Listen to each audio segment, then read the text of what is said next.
What's going on? It's Alexander here, back with some more Vampyr.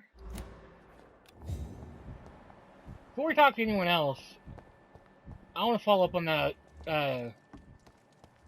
lead that Hippo, was it? Hawkins, Nurse Hawkins gave us.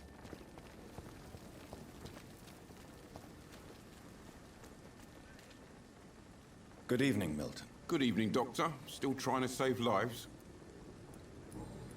Mission. And then...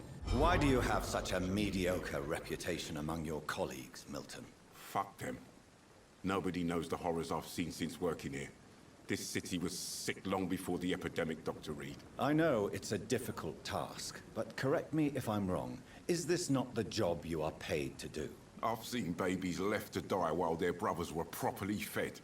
Underage girls and boys sold to all manner of perverts. I'm sorry, I don't know what to say. Yeah, exactly. We lack words. So excuse me if I don't look on the bright side of life.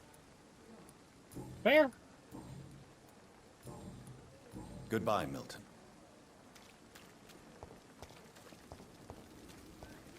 I'd have that look like that too if I'd seen all that.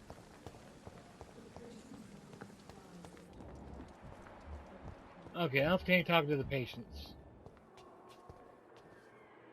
Good evening, miss.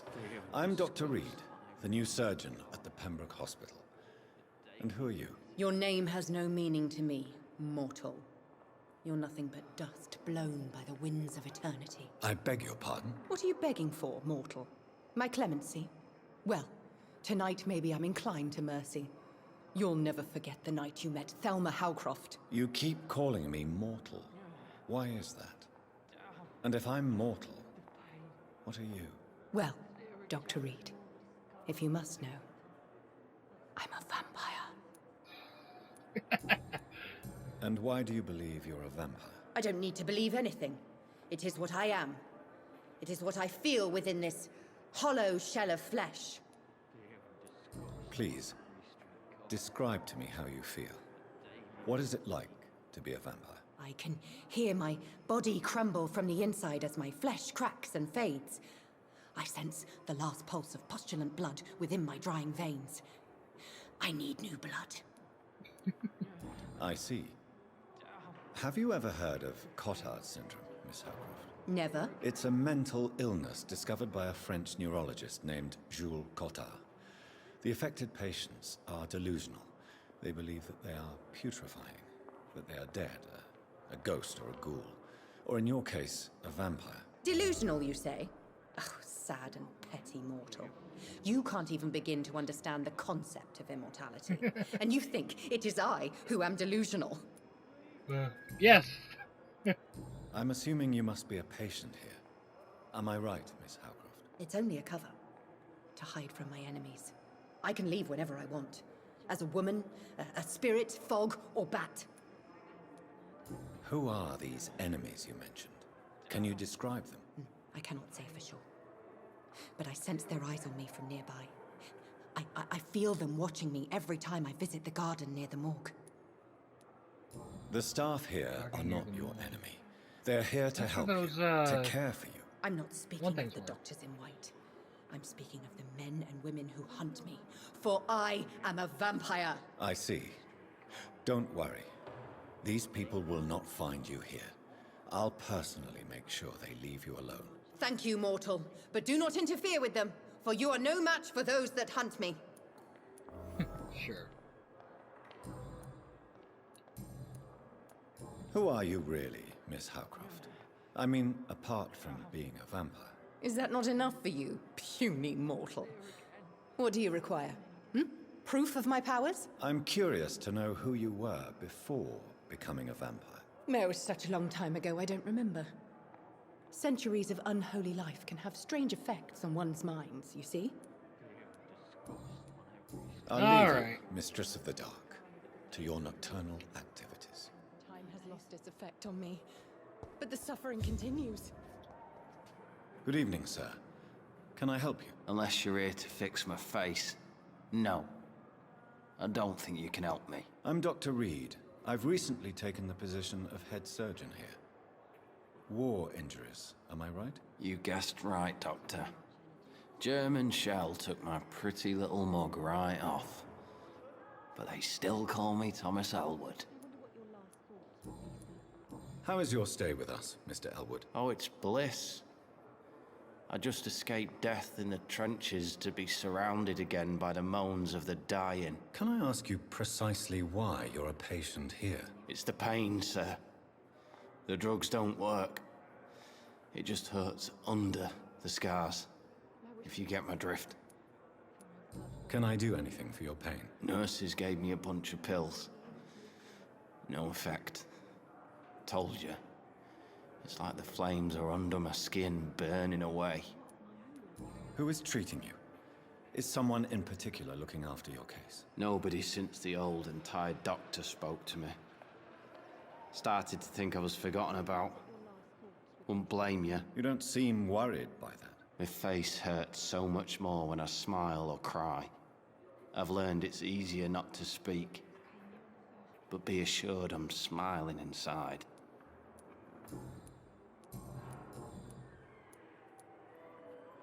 Where were you stationed, sir? Did you serve for long? I really don't want to talk about all this shit. No offense. I was pushing too much. I served in France myself.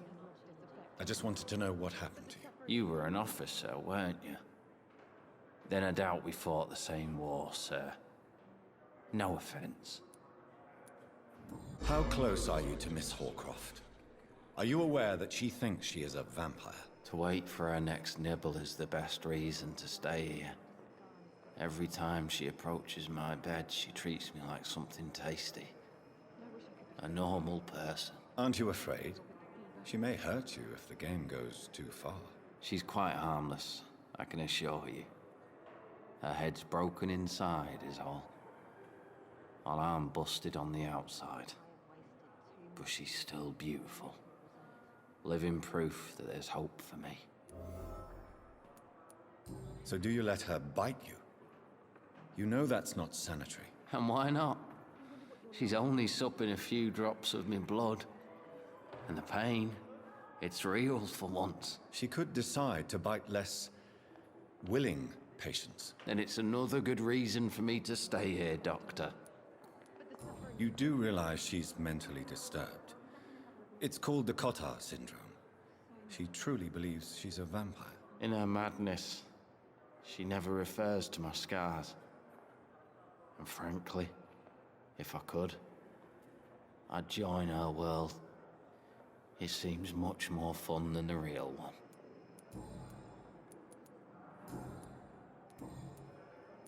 Okay. Goodbye for now, Mr. Elwood. I wish I could be sick again. Damn, Feel my blood. the pain. Good evening, Miss Anything new HOWCROFT. with Miss How are HOWCROFT you after that tonight? one? I need blood, Doctor. Warm, rich, vibrant blood. Tell me, Thelma, why do you feel so attached to Mr. Elwood? Why him? I'm not sure, Doctor. I think we have a bond of some sort. We've both suffered so much. He's the only mortal I find interesting. Do you plan to make him a vampire too? Of course not. How could I inflict my curse on anybody else? I'm not that cruel, Doctor. Would you say you and Mr. Elwood are romantically involved? No. No, Thomas is a delicate soul. Even though he disguises it. But I am not the woman he needs. No, for I am a vampire, Doctor.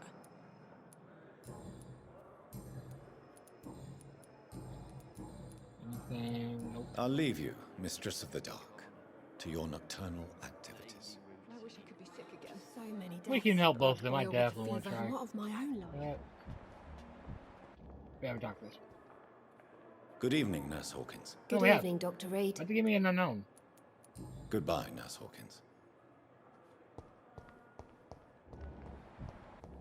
Hey, Sean! Good evening, Mr. Hampton. How do you feel? Dr. Reed, is it?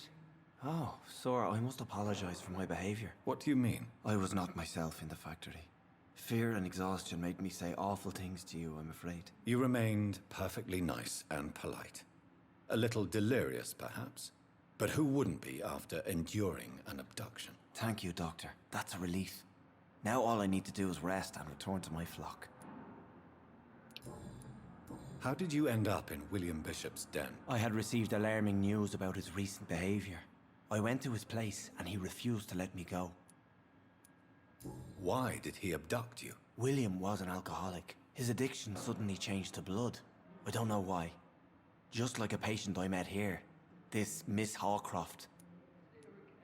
You dared to enter this awful place alone. You're a hero, Mr. Hampton. Or a fool. I'm just a man trying to help his friends, Dr. Reed. William Bishop was a conflicted soul, searching for light. What is the general situation in the East End docks? The situation has always been tough, with a lot of tensions between the gangs and the dockers' trade union. The Wet Boot Boys are very nervous since they lost their leader. Who leads the gang now? Since Clay Cox went missing, it's his wife Edwina who runs the show, with the assistance of her minion, Booth Digby. Wait. Clay? Has the gang Gary been Matt. threatening you? Ah, no. I've had this nickname for so long, you know, the sad saint of the East End.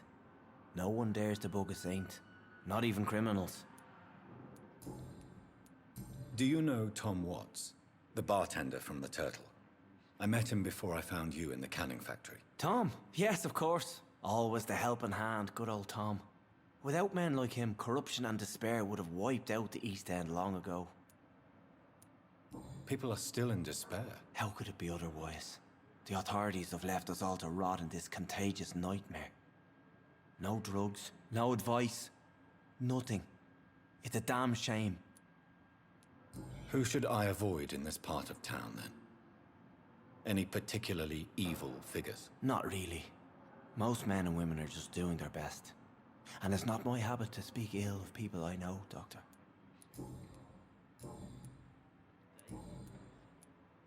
What do you do for a living, Mr. Hampton? I can't help but notice the cross around your neck. I manage a night asylum for the poor and homeless of the docks.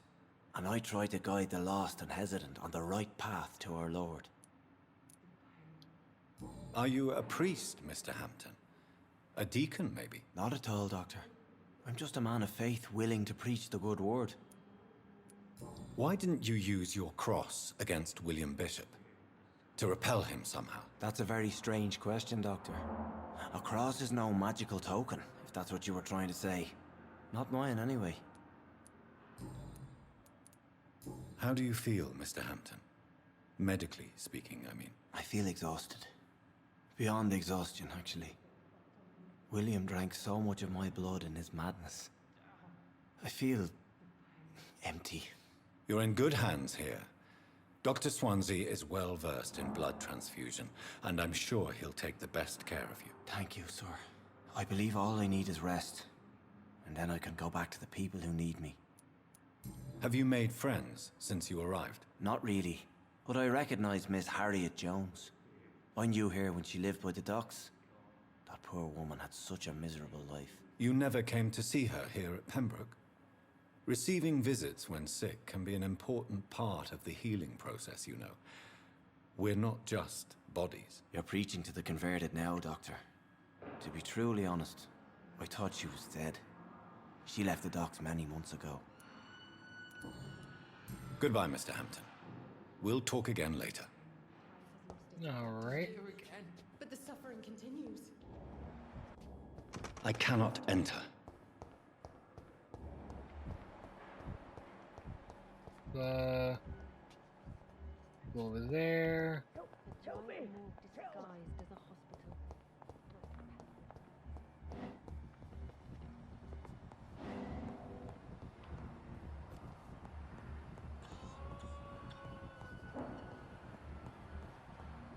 What is... I wonder why they've got...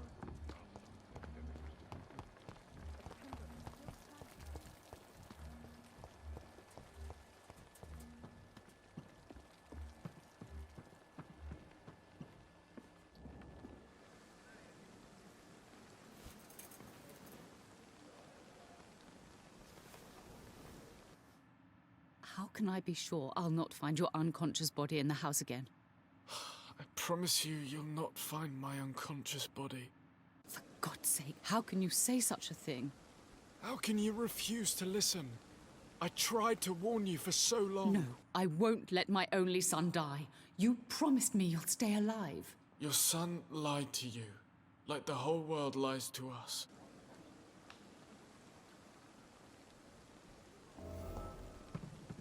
Alright, suicidal then.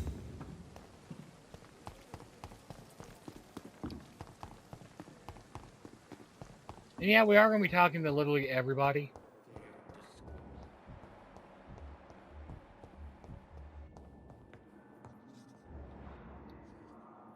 Good evening, sir.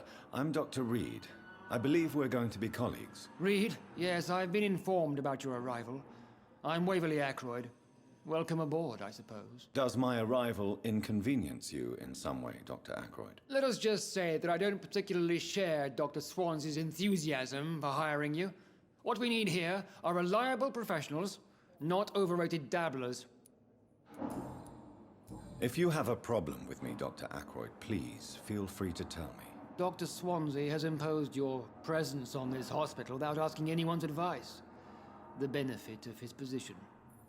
But I don't agree with it. I know we've never met before, but I believe this hospital could use all the help it can get. You will agree with that, I'm sure. Oh, but I have heard about you, Dr. Reed. Of course, you can't say the same about me, since I have not wasted my time courting the press. Such animosity, though.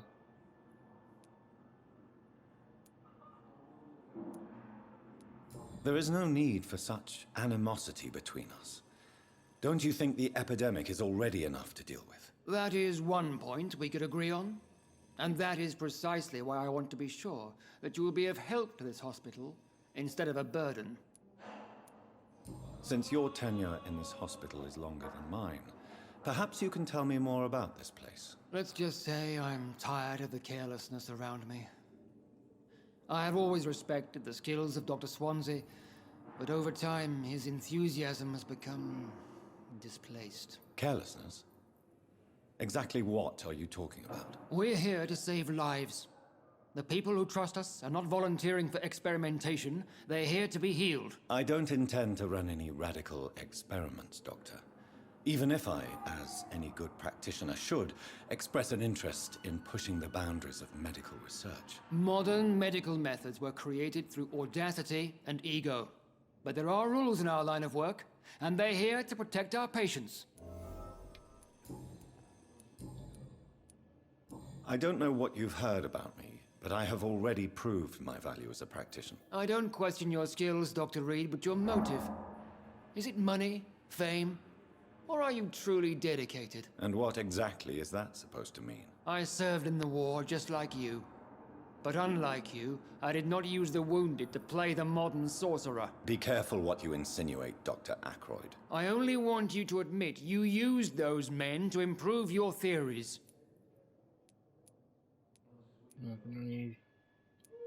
This is ridiculous. My blood transfusion technique saved many lives, and you know it. You see? That is exactly what I hate about people like you. You avoid this kind of accusation instead of facing reality. It seems you have bad memories of your military service. I refuse to see this industrial slaughter as scientific progress. War only reveals the worst in men. We can at least agree on something, Dr. Ackroyd. All right. Thank you for your time. We'll talk later. I'm all right. What can I do for you, Doctor? That's Dorothy. Right. Thank you, Nurse Crane.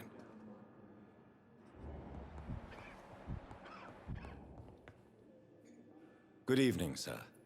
I'm Dr. Reed. May I help you? I don't know if a third opinion is needed. Your colleagues are already arguing about my condition. I see.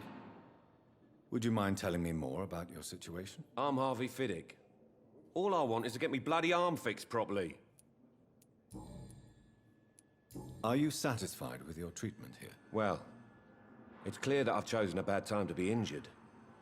Forgive my bluntness, but you seem overwhelmed by cases of the flu. I won't lie to you about it. I'm afraid we are. Are you sure you don't want to operate yourself, Dr. Reed? I have the feeling you're very capable. And your colleagues seem to think so too. In other circumstances, you would be right. But for now, I don't think I can take on the responsibility. My apologies.